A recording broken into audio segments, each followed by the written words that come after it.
Mon ami Tania Massika, ami d'Adima Tachou, Élisée Poutou, sans oublier mon petit frère chéri depuis Angola, Randy Makangila,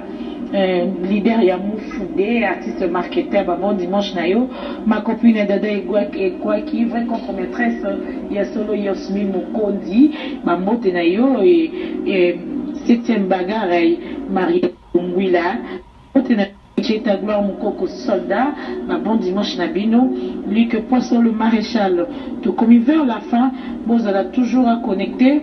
na Congo français télévision, et là je salue mon vieux, le vieux Ngarada Biukula, Ebinette Scram Poutine, mon ami, ma botte nayo, et mon partenaire Zitouli Yebo, Soda Poto et Logia Feti, bientôt là, tout le monde qui t'a déjà tous à invitation, tout qui t'a qu'en fou, tout le monde en mogango, avec Logia Feti, donc papa Feti quoi, Zitouli Yebo, hein, n'a qu'en fou